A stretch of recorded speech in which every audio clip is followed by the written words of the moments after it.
All right, 1 second here.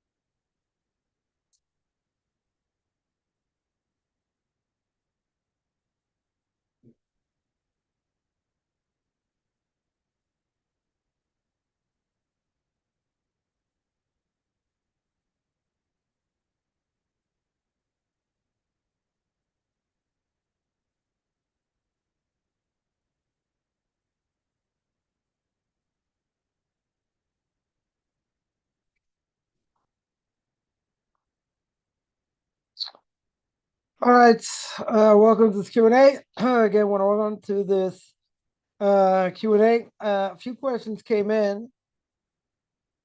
We'll deal with. We'll see how far it goes. Basically, there are questions that have to do with Chabad. So, in general, we'll make clear I have nothing, definitely nothing against Chabad. I think they do a lot of great work.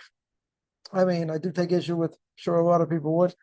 If they believe that the Rebbe is the Messiah, that's kind of problematic. Not everybody would, hold that's idolatry. So that's kind of a problem. But in general, they do a lot of good work. Their main focus is working with Jews who don't know anything about Judaism, right? So the people that go to Chabad, either they're going to end up Chabad, let's say, they'll end up either they'll end up like them, which again, that's what somebody wants. That's fine as long as they don't believe the Rebbe is the Messiah. So again, I have no issue. I have no issue either way, except for that. But a person has to remember the people they're dealing with. The people they are dealing with are, mostly non-religious Jews, right? What did I say was idolatry? Believing that the Rebbe is the Messiah, believing that the Lubavitcher Rebbe is the Messiah. That is kind of a problem, right? Again, my Rebbe thinks they're crazy.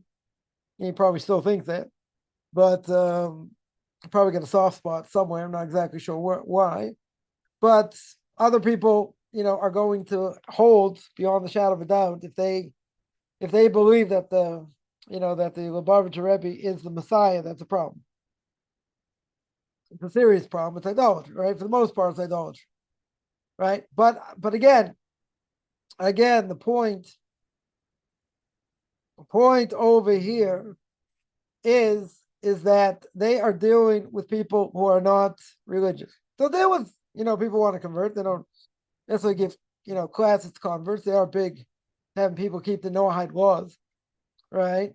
Or whatever. But you have, most people that get the Chabad are not religious. So that means if they're not religious, then, what do you expect? Could be intermarried. Could be not intermarried. Could be, who knows, I don't know. But a lot of different types of people, go there. I'm not saying there aren't any religious people there. There will be some religious people there, but most of the people there don't keep Shabbos, right? They absolutely don't keep Shabbos, right? Now, if someone is going to make a statement and say, I don't want to interact with non-observant, well, guess what? Then they'll go to Chabad. Yeah. They're not observant. Most people that go to Chabad are not observant, right? In other mainstream, Orthodox synagogues, there are people that are observant, right? Hopefully a lot of people there are observant. Could there be people, in other types of synagogues, Orthodox synagogues that aren't observant? Sure. I'm not going to say it's a majority. It certainly shouldn't be. But by Chabad, the majority of people there probably are not religious, right? So if somebody is going to say, I'm not going to have anything to do with people who aren't observant, don't go to Chabad. Because most of the people there are not observant. Yeah. In either case, They're not observant. Yeah. So you have a choice. If that's the only game in town, you want to go there, okay. You don't want to go there, it's also okay. Yeah, the majority of people there are not observant, right? That's where most people get their start. Again, I'm not, unless it's idolatry, then I don't have too many issues with what they do. Yeah. Their goal is to bring non-religious Jews closer to Torah. That's their goal. So the majority of non-religious people that go to these synagogues are not religious. They drive on Shabbos, probably do other things. Probably, who knows? Someone say, well, deal with people that are intermarried. Okay, they could be intermarried. So what? They go to Chabad. Okay. I know non-observant people, or let's say marginally observant. I wouldn't even call them observant, but observant's a bad word over here. But they're not religious, not so religious, but they like to go to Chabad. Maybe they go to a conservative synagogue, reform synagogue, whatever. But they also like to go to Chabad, okay? But they're not religious. Essentially, they're not religious. So the majority of people who go to these synagogues are not religious. So a person who wants to go to a synagogue where majority of people are religious, go somewhere else. You have to move. Yeah, if Chabad's the only game in town, that's what's there. Again, I'm not saying anything negative about it. That is what they do. That is who they cater to. Yeah, they do a lot of, they're in every state in America. Right? They finally made it to all 52 states. They do amazing work. I think they do amazing work. Yeah, but the majority of the people there are not religious. So anyway, you run into questions. The majority of people there are not religious, or they don't keep Shabbos, let's say. Yeah, if you don't have the majority of people there as men keeping Shabbos, you can't use them for a minyan. The problem. I remember I once might have had to do this, for let's say for Shabbos or whatever. And it didn't come up anyway. It didn't happen. Practically speaking, it didn't happen. But the guideline was, in order to go there, they have to have at least 6 men that keep Shabbos. Right? Out of 10. Better to have 10 out of 10. Right? But the instructions I were given are, you can go there if you have 6 out of 10. Participate in the service there. But thank God it didn't happen. I didn't have to do it. It didn't come up. But that's an issue. There are a lot of times they don't have service during the week. Maybe they only have on Shabbos. It's important to pray with the minyan. I'm not going to go into all the details. It's pretty important to pray with the minions. How can they do that? How can they go in the middle of nowhere? Good. You tell me the Rabbi sent them to all these far-flung places to do outreach. Okay. Yeah. As we said before, I think they do good work, but they send their kids out at a young age. They have a huge network, but they're not going to leave their kids there past a certain age. Yeah, because they can't educate them. There's nothing there. There's no infrastructure. But they go to places, far-flung places that have no infrastructure. Okay. Right? Rabbi sent them to these places. Okay. But here's the question. How can you do that? You need to be part of a bigger community. Yeah, in order to pray with a minyan, praying with a minyan for a guy is pretty important. I'm not even talking about holidays and other things. I'm just talking during the week. So someone tell me for business, sometimes, you got to go to places they don't have minyanim. They don't have a minyan there. Oh, that's different. That you're there for business. You're not living there. You're not plopping yourself down and saying, okay, this is where I'm going to live. Jew can't do that. Shouldn't do that. And what if a Jew does that, then become religious? Okay. That's a different issue. Then eventually they got to get out of Dodge, at some point. Yeah. But again, far from me, little me over here, to say go against, one of the main goals, probably the main goal of the Rabbi. And he sent people all over the place. Sent to Thailand, sent to South America, sent them to Asia, sent them all over. And they brought people back. Unbelievable. It's an unbelievable thing. But there comes the price also. Comes at a price. They build things from scratch. Okay. So when they go out, they have little kids. It's easier. If you have older kids, it's harder, much harder. So what do people do when the kids get older? They send them out. They send them to bigger community. Family or connection, whatever it is. Usually with family. Yeah. Is that a good thing? I don't know. I don't think it's such a good thing. Yeah. But that's what they do. They have this huge network. So when the kids are younger, it's one thing. Then you can argue, is it good for, these kids to see all types of different people? So in some ways it's good, some ways maybe not so good. Okay, there are trade-offs. There are trade-offs. But at the end of the day, 100%, they're out in places they can't pray with a minion. So obviously the Bavsha Rebbe understood that. Right? He still sent them there. Okay. Again, I don't come up to his toenails in anything. Yeah, I'm just saying that's what he said. Yeah, and that's what they did. They've had a lot of success, tremendous amount of success. And again, the kids they have to send out.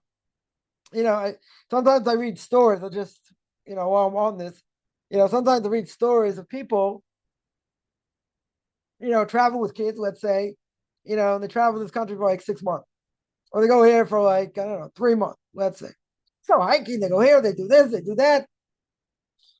No family went away, I don't know, a couple years, something like that. Traveling all over, different countries, different things, whatever. They weren't part of any community. Drove around Winnebago, whatever it is.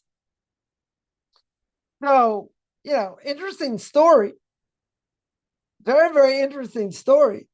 People they met, what they did, what they saw. Okay.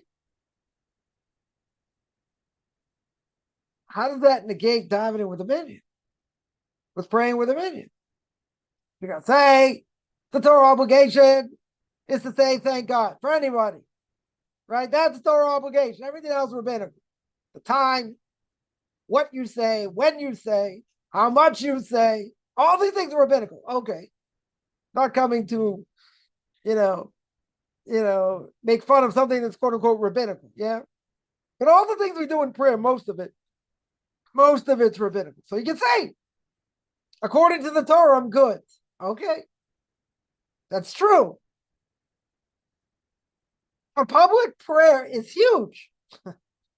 It's huge. Why? For all you men out there, why? First of all, most of the prayers said in plural. Yeah. And even if you have evil people there, God still listens to the prayers of the congregants, of the congregation. And he's much more lenient on the congregation than on individuals. For a guy, it doesn't apply to a woman. Because a woman not obligated by mitzvah, bound by time. So a woman doesn't have to pray with him. And if she wants to, she can, but she doesn't have to. Certainly doesn't have to. Now, if that's true, and there's power in the masses, i.e. even just 10 men, there's tremendous communal power. Now, someone, because they're lazy, not because they're sick or under illness or something else, they pray on their own. Now, they still have an obligation to pray. Certain things you can say, certain things you can't say, okay. But you got an obligation to pray. Very good. God scrutinizes that prayer 10 times over more than the congregation. Scrutinizes it like no tomorrow.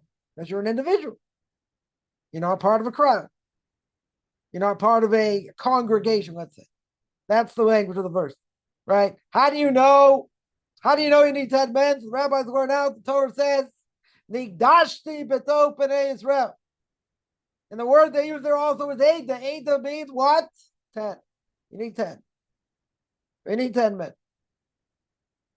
You don't have 10 men, you don't have a minyan. You have 9 men and a woman, 10 women, 10 children, underage, don't matter. You don't have 10. You don't have 10. No, someone would say, so why can't we count women anyway? You have 10. That'll be a lot easier. So there's a reason. Men and women have different roles, right? That's not the topic, but there are a number of reasons why that wouldn't work. But even so, it's not a small thing. We're not necessarily in tune with prayer today. Something you have to work at. One of 3 things. One of 3 things the person has to work hard at. Right. One of them is prayer. It's the same prayers over and over again. Right. We have some more for, it says new month, for holidays, for Shabbos. Okay. So a person goes away for, 2 months, a year, 2 years, whatever it is. They see the articles a lot, telling the story, what they saw, what they did. But how are you allowed to do that? Question comes up every time I see these stories. How are you allowed to do that? Many, many years ago, somebody wanted to do, a cross-country trip. Cross-country across the state. Let's say in the summer. Do a cross-country trip. Very good. It's only one problem. What was the snag? Got done with a minute. What about your own bias? What about, family harmony? Well, what about God? Who comes first?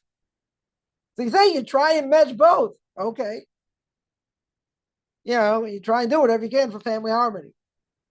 Yeah, but is that something somebody should do? So when that topic came up, someone said, nope. Oh, if we have to do that, we have to stop at every place, this and that, forget it. So that was it. Didn't happen. Is the person allowed to travel? You're allowed to travel. Allowed to see God's wonders in the world. Okay. Not saying you can't go on vacation. Can you go on vacation knowing at the outset there's nowhere to pray? That's a problem. I'm telling you, it's a problem. Now, someone will tell me, I heard the story. Even inspirational stories. Very good. That's beautiful. But who said you're allowed to do it? Anybody who wants to commune with God, wants to pray in their own, wants to go in the forest, wants to climb a mountain, I don't know, whatever it is, very good, you can do that. But there are clear-cut definitions. You still got to pray with the minion 3 times a day. So you want to do that for an hour, half an hour, once a week, twice a week, whatever it is. Very good. That does not circumvent prayer altogether. Doesn't circumvent it.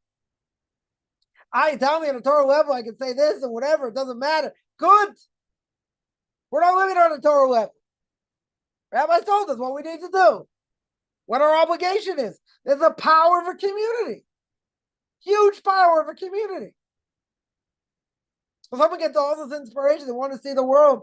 Forget about educating your kids. You take your kids out all for 2 years. I know some stories like this. How can they do that? Said the kids really grew and then it's in a normal environment. Even, you tell me schools aren't what they're, cracked up to be today and there are issues. Okay, so what? Still got to educate them. Still got an obligation. The system is what it is, not perfect. 100% is not perfect. You take a kid out of school for 2 years. What if they're very little? A different issue. That's a different issue. Yeah. But traveling around the world, you have no stability. You go from one place to another, no community. Okay. You stop by some communities, let's say, hopefully for Shabbos, for other things. Stock up on food, I guess, or whatever. Yeah. But again, that's the question all the time. All the time. Person can have great stories. They can have unbelievable stories. Inspirational stories. But that's not the question. That's a side perk. Yeah, that's not the question. What do you do about prayer? If you're a guy, if you're a woman, it's easier.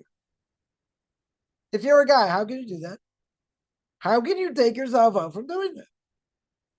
And prayer is so crucial 3 times a day. You got to find somewhere to pray. Not again, sometimes we're not into it. Sometimes we're tired. Sometimes going through other things. Doesn't matter. The power of communal prayer is huge. Even if you have people that are there, not so religious.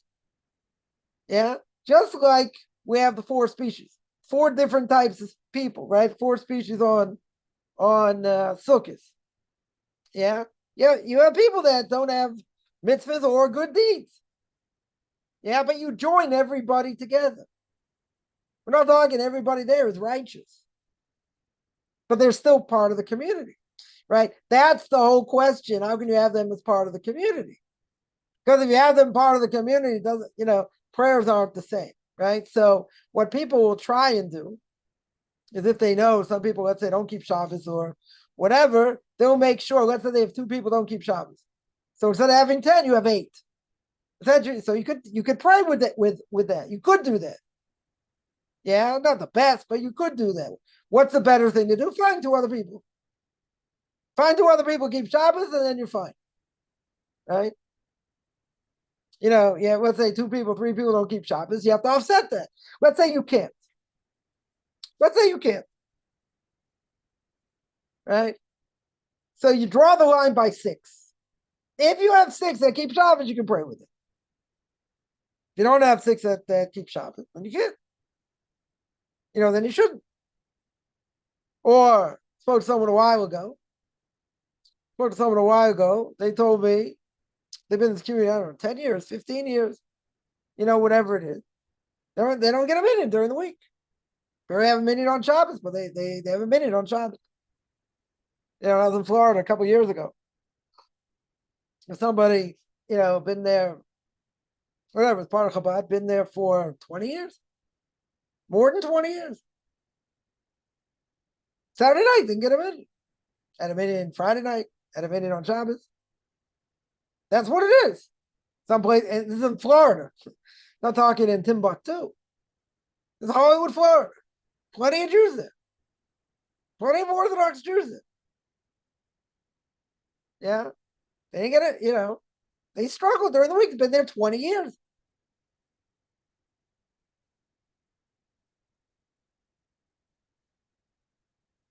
But again, I'm not here to argue the point.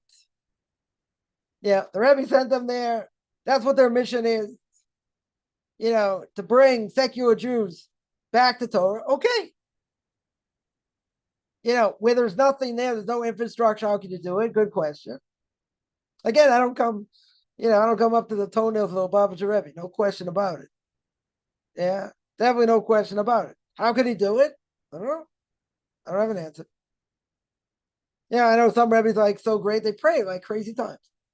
Crazy time. Like they miss all the times in the morning. They pray very late, but their prayers are powerful, unbelievably powerful. So I heard a great rabbi once say about a certain Rebbe. He's like, they said the only thing I can tell you is I don't understand what he does.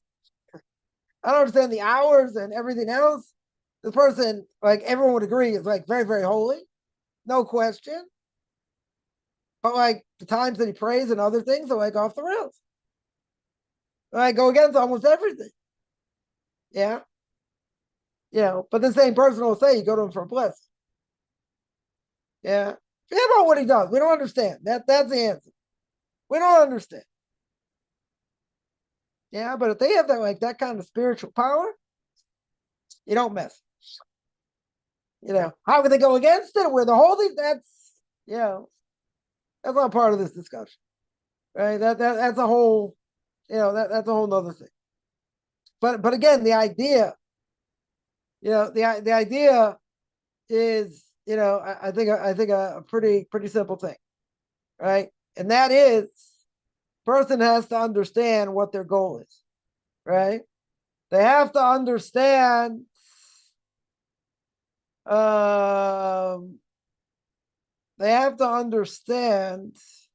what their goal is. And their goal is to bring back Jews that don't know anything about Torah. That's what they do. They'll teach also non-Jews that know how it was. They don't necessarily give conversion classes. Some do, some don't, whatever it is. But that's their ultimate goal, right? That's very clear. That is very clear. Now, that being said, most of the people there will not be religious. They'll be Jewish, hopefully. Their mother's Jewish, but they won't be religious. So now, that being the case, if someone's going to make a statement saying, I don't want to hang out with secular Jews, you can't go there. Young Israel has a mixture of people, right? You know, they were going to a Young Israel synagogue. Whatever, I would say they're more modern in some ways, right? But people who identify with Young Israel, most of the people are religious there. It might be modern Orthodox, okay. But most of the people there, I would say are probably religious. There might be some that aren't. Could be. But they like going there. Okay. You're going to have that in some places. In places with stronger Jewish community, like much stronger Jewish community, everybody there will be religious. Unless you have people that are like coming into Judaism, it's taking them a while, but they're going to get there eventually. Most people in a lot of places will be 100% religious. The entire place will be religious. Some more, some less, but they'll be religious. Yeah. But in Israel, you can have a lot of different types. You can have black hatters, you can have modern Orthodox people, right? You can have some secular people there, probably also. That like going there. Okay. But Chabad is full of them. Full of them. That's the majority of people they are catering towards. Right? So, so the question was, is that something I should overreact at? Like someone's into marriage. No, not something to overreact at. Those are the people they're trying to get. Those are the people they're trying to work with. Unaffiliated people. Even people who are into marriage. Yeah. Again, it's not a good thing that they're into marriage. It's not a good thing a lot of these people desecrate Shabbos. Okay, they deal with it. Yeah, but that's who they're dealing with. So, again, if someone's going to say, well, I don't want to hang out with any of these people, so don't go there. So then don't go there. But I think that's an overreaction. The problem is, I'll tell you what the problem is. The problem is when someone, goes to these places and they start taking on more things than most people, they feel out of place. And other people might say, oh, you don't have to do that. You don't have to this. A person may feel out of place. That's the problem. I tell people, a lot, if they go to Chabad, they might be the most religious people there. Yeah, depending on where they're holding. Again, if that's where a person starts, that's where a lot of people start. That's fine. And if a person wants to stay in such a place, they could. If they have kids, they need to educate them, and there's a bigger community, even better. And they want to stay there. Okay. But if they're in a bigger community, they have to move, right? If they have kids. Okay. But again, the majority of people there are not so religious. They may become religious, or they might, very slowly become religious, or some may not become religious, but they like going there. Okay. Right? So I would say, if someone's going to say, well, there are people that intermarry there, people do other things there, but that's who they're catering to. Yeah.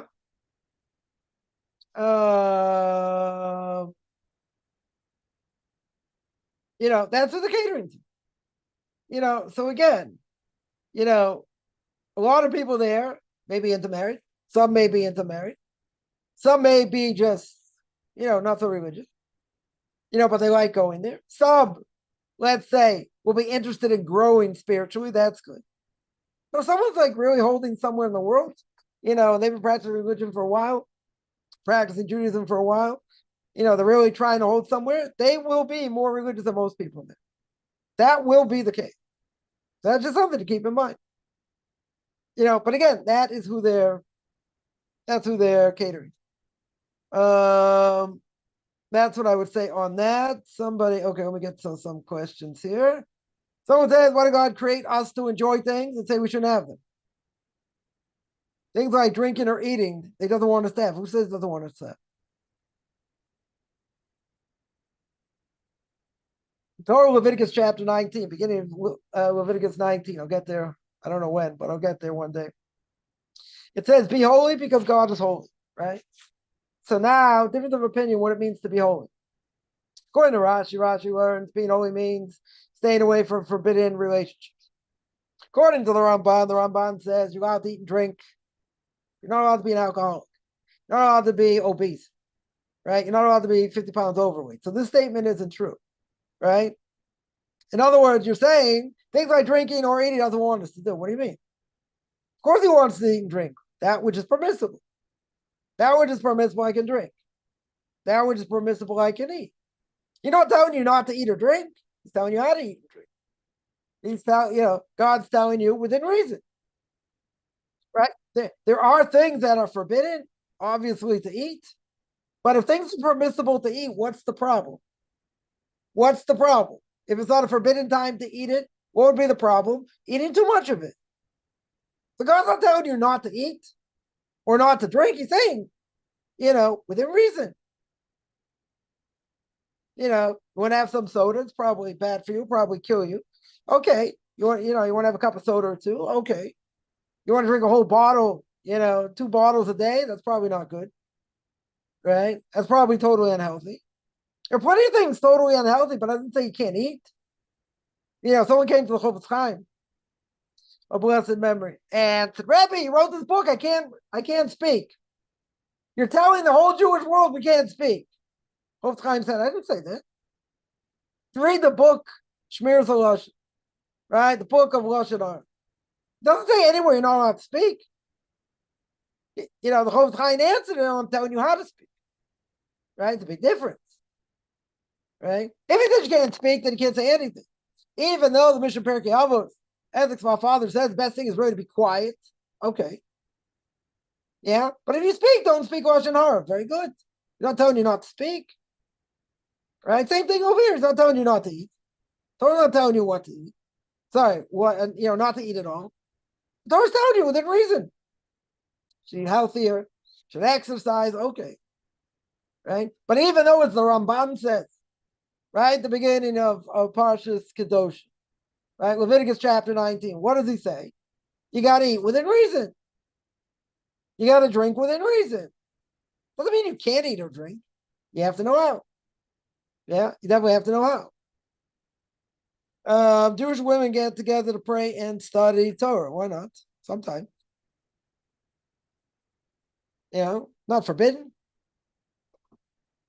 It's not forbidden. They may not have, so much time. But they can certainly get together to learn Torah. They certainly go to classes, no question.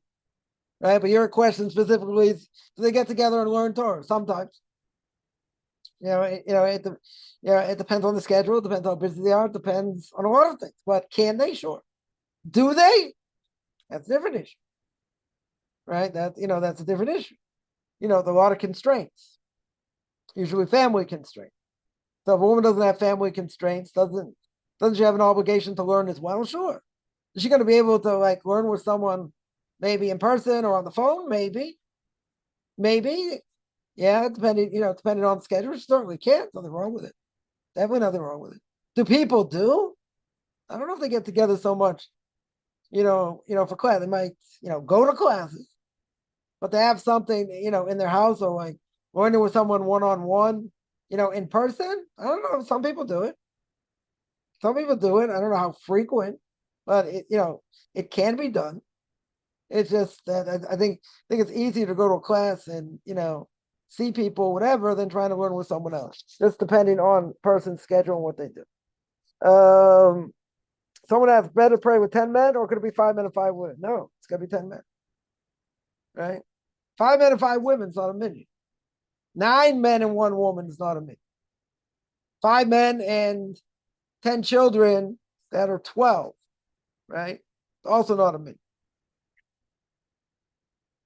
Right? It has to be 10 men. And they have to be over the age of 13 in a day. Right? 5 and 5 is not going to work.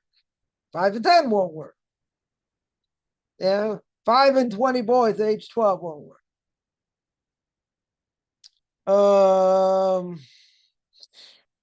What city is behind me? Good question. Not sure. Someone asked, okay, all the women look exactly like. There's not anything like that since the 80s in junior high. Okay. Some places I would say, probably more uniform. Yeah, but a lot of places that's not the norm. It could be it's changed. Could be young Israel's changed. I don't know, but in most young Israels today, there's a mixture. There's usually a mixture. Certainly, of guys, there's a mixture. Yeah, you could have black hat people there. You could have people wear straw hats, like they're, let's say, more modern Orthodox.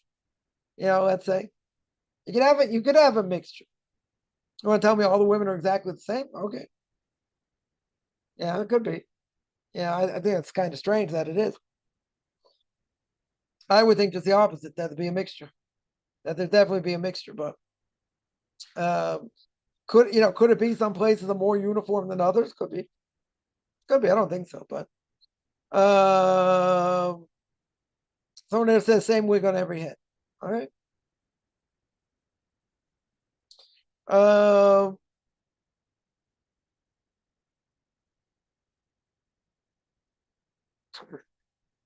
Someone here said 1 second. Someone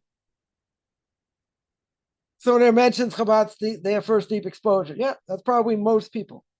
Most people that have been exposed to Judaism probably have gone through Chabad first, right? Or they stay with Chabad either way. But yeah, that's probably where the first exposure. That's where the usually first exposure is. What about those whose fatness is a hormone imbalance? Not Odo Debbie's issue. Okay, it's a different issue. Even if it's a hormonal imbalance, yeah. So obviously it's not healthy. So a person has to combat that. We're not talking about if it's a physical disease. Yeah. Let's say a person just overeats, right? So a person would have to go to, figure out how not to overeat, or go to Overeaters Anonymous, or whatever it is. If it's a physical disease, that's a different thing. They're not just eating because they like to, or because they're binging in other ways, whatever. Could be any number of reasons, but the Ramban there is specifically talking about desire. That's what he's talking about. Person has a desire to eat, they eat, and they eat, and they eat, and they're overweight. It's because of desire, not because of physical disease. Different issue. It could be. It could be there's some mental thing going on there also, but I wasn't even going there. I was just talking about people who have desire to eat. And there are plenty of people that one of the things I was most amazed by, when I used to go, visit the States on every year and a half, whatever it was. The thing I was most amazed by more than anything else is the amount of food people ate. And how fast they ate it. To me, that was like the most mind-boggling thing. I'm not saying they got their eyes wide open, they're eating more than, eyes are bigger than their stomach, let's say. Not even talking about that. They just wolf it down. I mean, absurd amounts. I just thought it was, incredulous to see how much food a person could eat. Like sometimes, sometimes I sit there and I just watch some, and I'm like, looks like this person had been eating 3 days. But there's a desire to eat in general, and there should be. Holy the Bible says if you didn't have desire to eat, you die. So God allowed man to create all these different types of food, and now it's a whole thing how to market it and how it looks, and they put chemicals in so you eat more of it, right? Remember those plastic pickle commercials, right? You can't only eat one, right? You're gonna eat a whole bunch of them, yeah, because they probably put something in it to make you want to eat more. Potato chips, they do that for sure. Yeah, put certain chemicals that you're not gonna just eat one or two. I'm not saying you're gonna finish the whole bag per se, but it's something that goes inside your system that you want to eat more. But the point is, what I'm speaking about is desire. Yeah, people have a desire to eat. Yeah, and a lot of times they don't eat healthy for sure, but they just consume a huge amount of food. I'm not saying they exercise, other things. You want to eat, fine, within reason, within proportion. Doesn't mean you can't eat. But they want to have a 4-course meal. You're allowed to. Not saying not. right? But to stuff yourself to the gills, person eats when they're not hungry. That's a problem. That's called the chilul gas. It's called like extra eating when you shouldn't eat. You're stuffed to the gills. You can't eat anything else, right? You can't move. Yeah. Oh, I have another piece of cake. You're already stuffed. You're already stuffed. Yeah, that's what we're talking about, right? Right. That's what we're talking about. Eating because of desire, not because of anything else. Not because of anything else. The Orthodox Jews have farming communities in Israel. They do. There definitely are farming communities here. You can have other Orthodox Jews, non-Orthodox Jews. I mean, I would say they're probably either more down south or up north.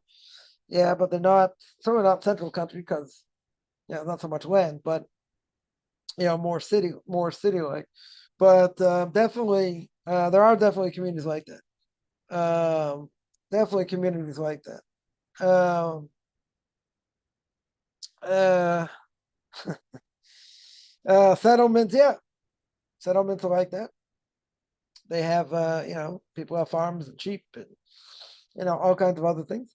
But I would say that again, either they're up north, right, or they're down south. A lot of communities down south, a lot of communities, up north. So person can, that's what they want to do. They certainly can find their place there. Definitely can find their place there.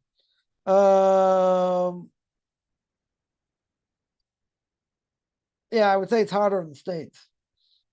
Find an Orthodox community that an Orthodox community that has farms and stuff. That's harder. And for some people, that's a killer for conversion because they won't move to a city. They won't move to a city with a community. Someone else, you want a farm? Do I mind naming them? Yavneel's a place. Yavneel's up north. They have farming community.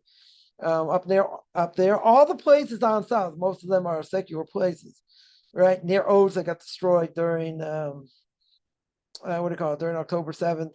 A lot of those communities that got hit, I don't even know the names of half of them, that are down south by the border. They were farming communities. I mean, they had a lot of hot houses there. For vegetation, so bugs wouldn't get into them. And when they gave it back, when in Gush Katif, that's where they were. When they gave that back, what they had to do, they destroyed it. Absolutely destroyed it. Probably started making tunnels from all this stuff. Yeah, but it's flourishing. Absolutely flourishing. They have a lot of, I can get a list of them. I mean, I think some of them probably are not religious communities, but there are definitely, farming communities down there. And up north, again, one is Yavneo. It's right near Tiberias. We probably have some surrounding communities there, also around there. But they're you're gonna have a mixture probably in some of these places of religious people and non-religious people.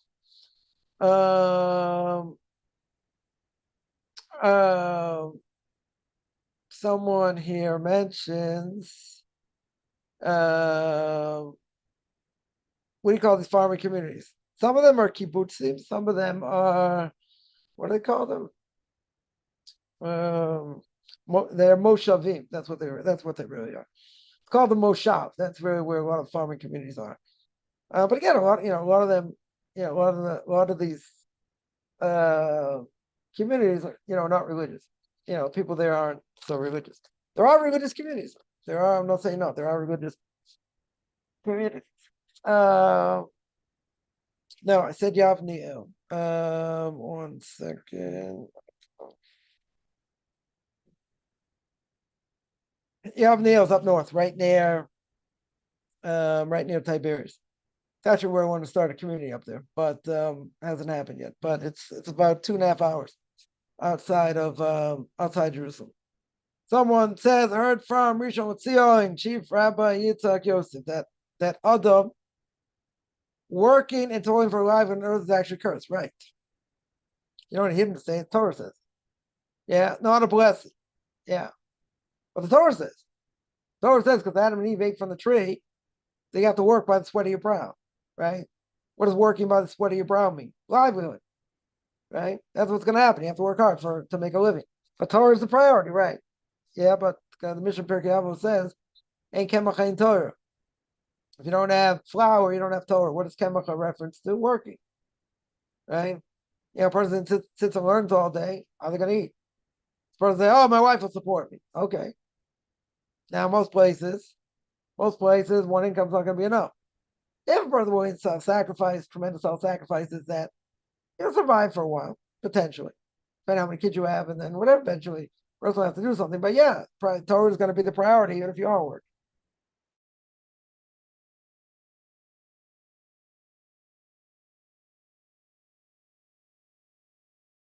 And should be the priority. Somebody asked, are there anything farming communities that reject technology? No, we're not like the Amish, right? Just understand also, people think the Amish are like such great people and so quaint. There's technology, there's electricity, other things.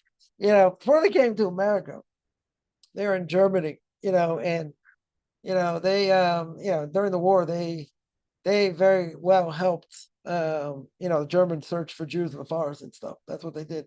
They were avid anti-Semites also.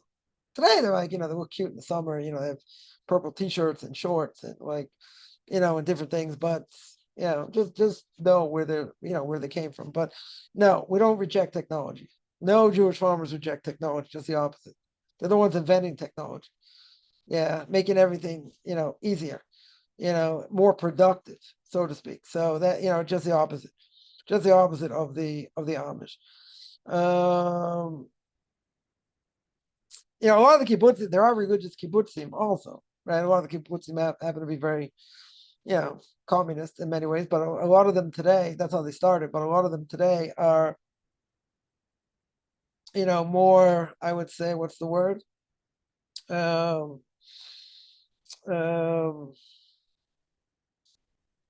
more, I'm not going to say productive, that's not the word. They are more business-like. It's not just like everyone for themselves, everyone, sorry, for the whole community, right? It's more like an enterprise, more like a business, than being, they have people that obviously families that live there, so, it's a whole communal type of thing, but they're there to make money, right? They're there to make money now because the whole system was a failure. It's a major, major failure, right? So you have kibbutzim today, that are more, looking to make money, not just put everything back in the kibbutz and, live like that. They were going to make money, right? So a lot of people leave the kibbutzes exactly for that reason, right? That's why the whole system fell apart, right? In many ways, because people want to make money.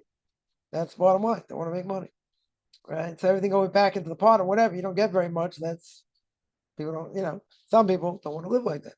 Other people, that's the way they want to live and be part of it and all that. Okay, right? But they become more business-like, today probably more than anything else. So it says, but if people have a problem making a living, they can work in toil. Sure. Yeah. I'm saying someone who has to work, okay, you have to have fixed time to learn, right? It goes both ways. The only time you're not obligated to learn for a guy is if you're working. So when you're not working, so you got to be learning. All right, what do you do about family? Okay. You have to find a balance, right? But even a woman has a hard time and a bunch of little kids, her husband comes home, he eats, whatever, does what he needs to do, right? She needs to send him out to learn. Yeah, at least for an hour or something. He has to have fixed time to learn. Yeah, it has to be a balance, with family also, but he's got to have fixed time to learn in the morning or at night or both, right? Certainly that is the case. Have you ever heard God put the history of man and the stars for Adam and Eve? No. Why would he put the history of man and the stars? Yeah, they were put in this world, right? They were put to toil and to work in this world and to basically struggle and go through different things, in this world. So what would that have to do with them being in the stars? Not exactly sure of the question. Individual farmers own their lands. Yeah, they can. They can. It is interesting here. If a person buys property, even if it's registered in the municipality, yeah, even if it's registered in the municipality, it really belongs to the government. It's like you have a 99-year lease.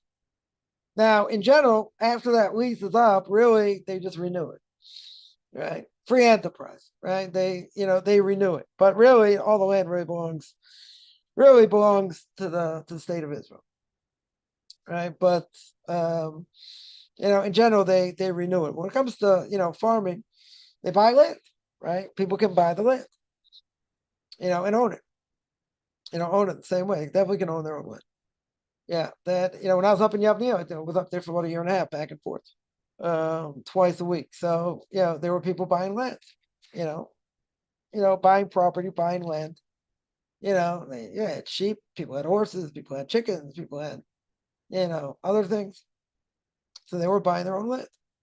So yeah, again, the state owns all the land. They own all the land. Sounds pretty corrupt, but they own all the land. They kind of rent it to you, right? But again, they're not going to take it away. Not going to take it away. You have a signed contract in general. They're not just going to come and say, "Well, we own the land. We're breaking the lease, and doesn't matter how much you pay. It doesn't matter if it's in your name. We're going to take it." That's a different issue, right? That they're not going to do.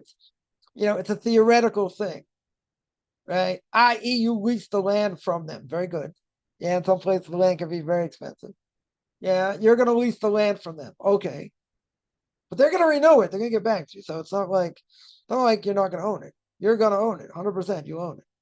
Right? It's kind of the way it works. It's whatever. It's a little bit strange, but that's kind of the way it works. Someone says at least land for the older generation. Okay.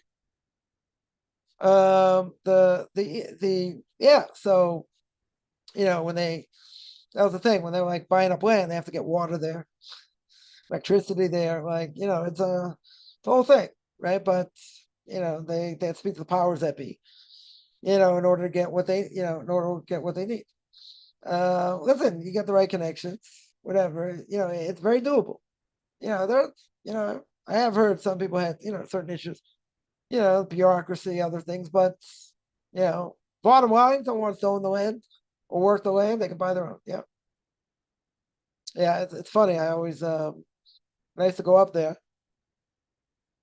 So on the bus, you're getting closer when the windows are open. You get a nice smell. When you get a nice smell, from animals, you're getting closer, right? You're getting closer. But it's a farm community.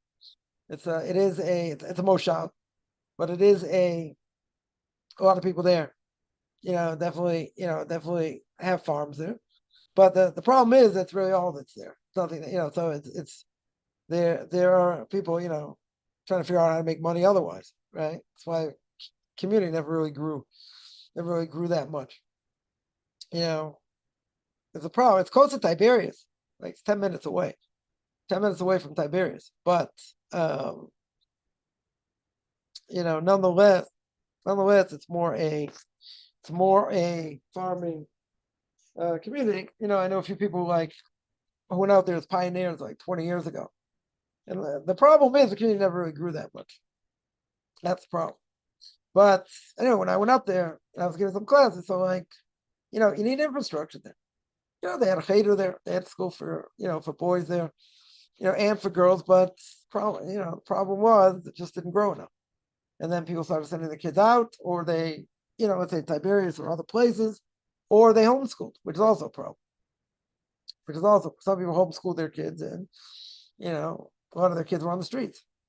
Also, so that's not a solution either. But without getting into all that, it is I would say a farming. That's why people go up there, right? Because it's a farming community up there. Someone says you don't have to own the land. No matter, right? I'm just telling you, you could buy the land. In theory, could you rent it? I don't know. I have to ask some people what they do. What's the? I think I think the government wants to sell it. They're gonna make more money than renting, probably. Or I don't know. I'm not sure. Right? I'm not exactly sure. Story of Joseph? No, it's a different place.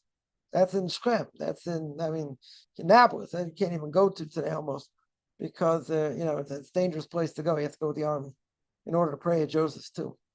Right? And kind of ironic. Some of the holiest places you have, Jews can't even go there, so to speak, because the Arabs are. Yeah. Any other questions? Other one without family. What is the religious path? What is the religious path? I would say if you don't have any obligations, learn as much as you can. Right? Go to as many classes as possible. You want to spend most of your day learning. That's not a problem. Right? I mean, you could do volunteer work if you wanted to, as well. But you definitely could focus. You focus on learning. Plenty what to learn. You can learn all day. Learn most of the day if you don't have other obligations. Right? Should you go to synagogue every day? 3 times a day? Could. Right? You only have an obligation to pray twice, but I mean, if you want to get up early in the morning and pray with the men, there's not a problem. Definitely not a problem. I'm not saying you have to do it, but if someone asks me, pin me down and say, well, that's something I'm not such an early morning person. I could, if I had to, whatever. Again, there's no obligation. There's no obligation. So, if a person wants all that spirituality and they want to go anyway, get up and go twice a day or 3 times a day, nothing wrong with it. Definitely nothing wrong with it. I was going to say, if you have a lot of free time, you should learn. That's what you should do. Spend your time learning. You can also volunteer. Plenty of good organizations. Volunteer with those. Right? You can split up your day. Volunteer, learn, whatever. Yeah, 100%. That's what I would say would be the religious path. Right? But most people, if they have family, whatever, they're not going to be able to do that. Right? But it's, someone's alone, and they have that opportunity, they don't have any ties, then why not?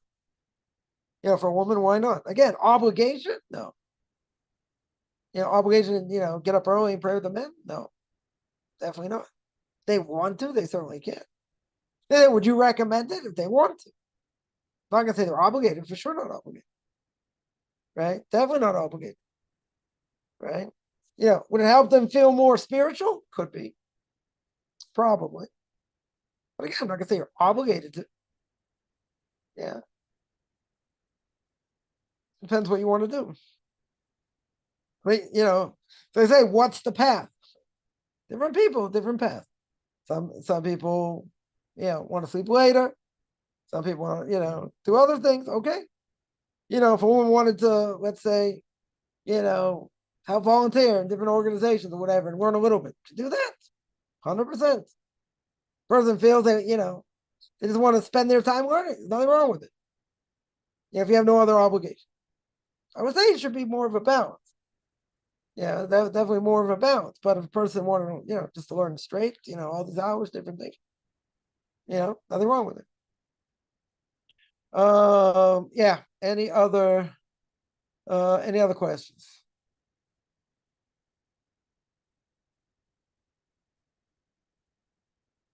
A person has to realize also that, the different paths for different people.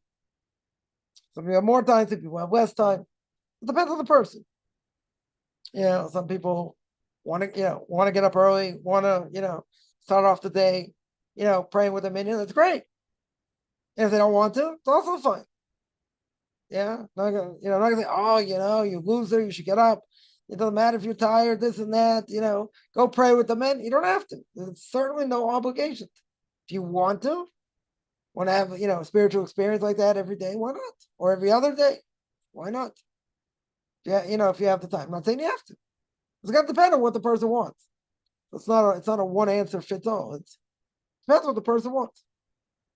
Some people may be spiritual in other ways. Yeah. Maybe they'll go in the morning or part of the morning, and then they'll do other things. It depends. It depends.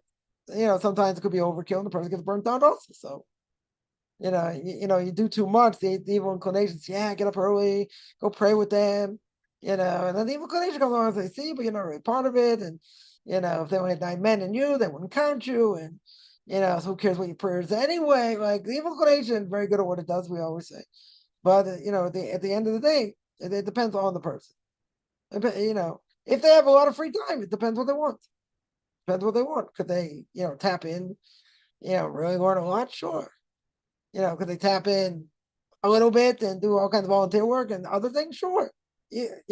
What's the best path? I can't answer. It depends on the person, right? That would depend on the person. Yeah. Any other questions?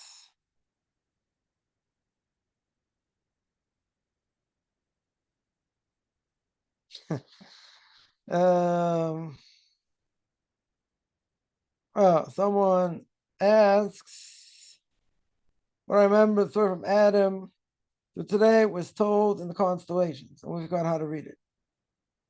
I don't know. Not sure about that. Could be someone's talking about, Kabbalistic ideas. Don't know. I mean, obviously it was meant to be written down, that's for sure. But not the, fact that we don't know how to read it. I don't know. I don't know about that. Yeah. Any other questions?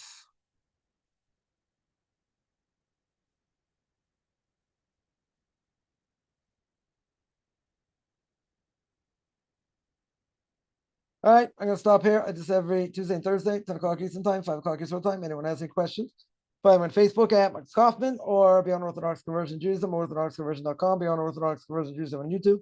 There I got videos and Q&As, ethics of our fathers, book of Leviticus. You want to send me an email, rabbichaimkaufman@gmail.com, RBBI, CHIMCOFFMAN at gmail.com.